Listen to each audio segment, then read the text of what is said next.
Getting feedback on your documentary film drafts can be brutal. It can bruise your ego, make you feel like you failed, and leave you with more questions than answers. And that's why most filmmakers avoid feedback altogether and consequently end up releasing films that don't live up to their potential.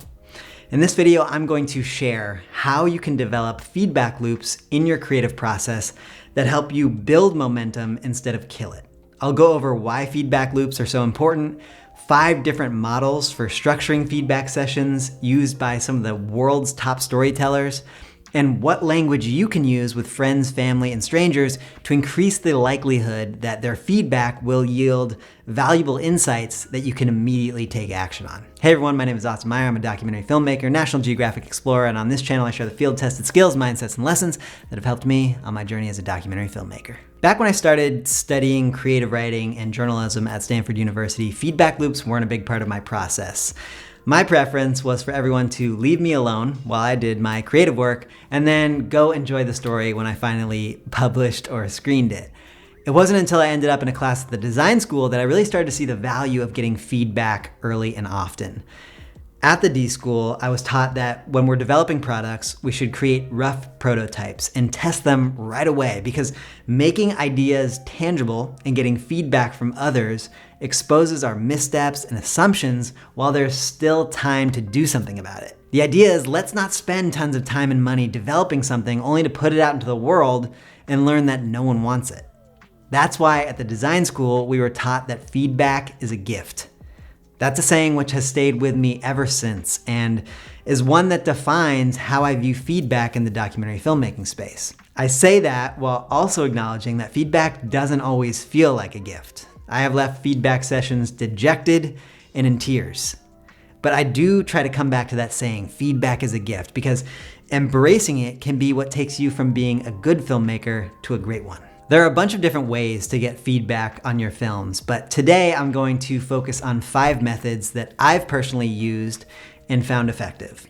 Each of these, when used right and set up with the language that I will also introduce later in this video, can help you take a step back from your film and objectively evaluate what's working well and what's not. The first is the creative writing workshop method.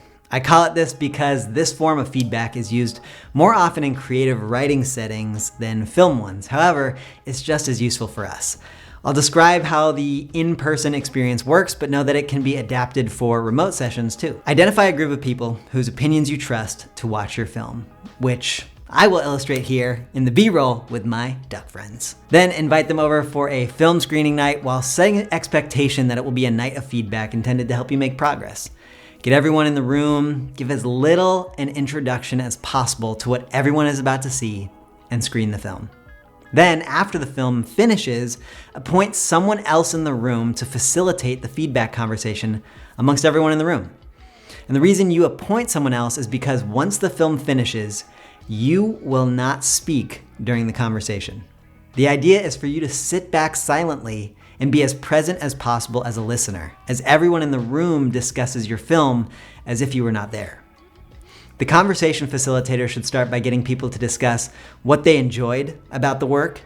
Then the conversation will move towards what wasn't working, where things were confusing or where pacing was off. After a set amount of time, or after the conversation comes to a natural end, the facilitator will welcome you back into the conversation. Now at this point, you have an opportunity to respond to any of the feedback you heard, answer questions that came up, and ask your own questions to the group, like, what did you think about X or Y, or who else should I interview, or anything else you think of.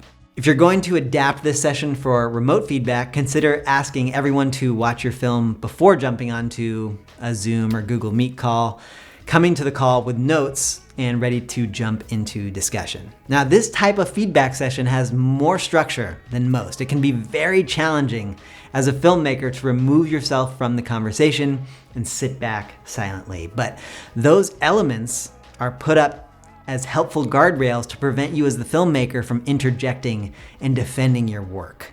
This opens up the space for others to be honest and for you to actually listen to what's working and what's not working. Another method of group feedback is the Pixar Method. Back when Pixar was making the original Toy Story movie, the core group of filmmakers developed an amazing working relationship. They trusted each other and could have very heated discussions. And they always knew that during those heated discussions, the passion was about the story. It wasn't personal. The group worked so well that Pixar developed what they called the Brain Trust, which is now defined as a community of master filmmakers who come together when needed to help each other. When a director and producer feel in need of assistance, they convene the Brain Trust and anyone else they think would be valuable and show their current work in progress. This is followed by a 2-hour discussion, which is all about making the movie better. There are 4 principles that guide the Brain Trust sessions. The first is that nobody can override the director. This is one of the most critical components of this feedback session, and it removes the power structure in the room. The idea is that if a director comes into a room and knows that the group can override them, they will enter the room in a defensive posture, making it more difficult to listen to others. But if they know that ultimately the choice is theirs, that they can take or leave any feedback given, they will listen and treat the feedback as the help it is. 2, it's peer-to-peer. At Pixar, filmmakers give feedback to other filmmakers, not boss to employee. 3, vested interest. Everyone has a vested interest in each other's success. They are on the same team. One person's success does not come at the expense of another person. And 4, honesty. The Brain Trust commits to giving and taking honest notes. It's all about candor. Just like at Pixar, you can implement this method by creating your own Brain Trust. Who are your peers whose perspective you value? Who will be honest with you? Who is rooting for you to succeed? Create this group, stick to the principles, and watch how your projects develop. Now, if you like the Brain Trust idea, but aren't really a structured type of person that would connect with the first 2 methods I talked about, might I propose a third option, one that I call the Gunderson Method. This method is named after playwright Lauren Gunderson, who just happens to be the most produced playwright in the country, outside of Shakespeare. Back in 2019, I interviewed Lauren for my podcast about the craft of storytelling, and I asked her how she structured feedback. For Lauren, she gets a trusted group of friends together, similar to a brain trust, and she intentionally creates a very casual atmosphere. Here she is describing it. Around, sloppy chili and red wine and, people just sitting around my dining room table with my kids' toys on the floor. It sets a mood of like, this isn't a kind of institutional artistic feedback. This is, I care what you think. You're here because I trust you. And we don't have to prove anything to each other. Then, in that casual atmosphere, actors do a table read, after which they discuss simple and core questions. What made sense? What didn't? What did you like? Always ask what you liked, because we go right to like, what did you hate? Then it becomes about that. Yeah. A lot of great theater talkbacks or theater criticism sessions start with like, let's talk about what we loved and what you remember and what felt really interesting and powerful, because it sets the tone of, this is not a takedown. So get your friends together, cook up some vegan chili, break out your favorite beverages, and enjoy the Gunderson Method. Next is the Radiolab Method. Radiolab is a narrative podcast that inspired me to pursue storytelling back in college, and their collaborative form of storytelling is evident in each episode. And I want to mention this technique, especially if you work on a production team or in a newsroom where some people are working on one story while others are working on another. Because in those settings, it's really easy to get siloed, where the only people who are involved in feedback are those who have been working on the story day in and day out and know it really well. But at Radiolab, part of their process is to intentionally keep some team members in the dark on how certain stories are going. Those people then get brought in at different stages of the editing process using their fresh ears to provide feedback. Here's Radiolab host Latif Nasser telling me about the process on that previously mentioned podcast. We control the information pretty... So there are going to be people who are hearing it for the first time or who haven't been paying attention to the story for a while. So they have kind of fresh ears. And so it's like, okay, play it for these people. Okay, we got this feedback. Okay, now try to fix that. Now play it for a whole new batch of people, and kind of doing that, like keeping it fresh. And sometimes it means like playing it for friends of ours who are not at the show, but just like have a fresh ear, or people who are like experts in this field who feel like, oh, they're especially sensitive and attuned and they'll know what, what's the sort of sensitive spot, or if we're explaining something wrong or whatever. And the fifth and last method is the previews method. This is a very common method in the narrative film world, and it happens at the point when there is a full draft of the movie that audiences can plausibly understand.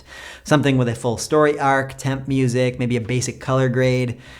Preview feedback is when you simply screen the movie for the kind of general audience you hope to one day reach with the end film, and you watch in the room with them. With this method, you aren't getting the expert storytellers in the room who will dissect everything. You just want the everyday person looking to be entertained or informed. Watching the film alongside them and feeling the vibe of the room will be your feedback. You will be able to feel when it's funny, when the audience is holding their breath, when people are bored. This is the information you are after. Oftentimes when filmmakers do preview screenings, they will give audience members a notepad with a place to write comments, but the truest and most valuable feedback is the feeling in the room. Here's how the Oscar-winning movie producer of Forrest Gump, Steve Starkey, described this type of feedback to me. We don't necessarily try to get them to pinpoint in words what they think, which a lot of people trust, because a lot of people, they don't know how to articulate what's bothering them. They just know it bothers them. That's all we need to know. We know how to do the craft and change it.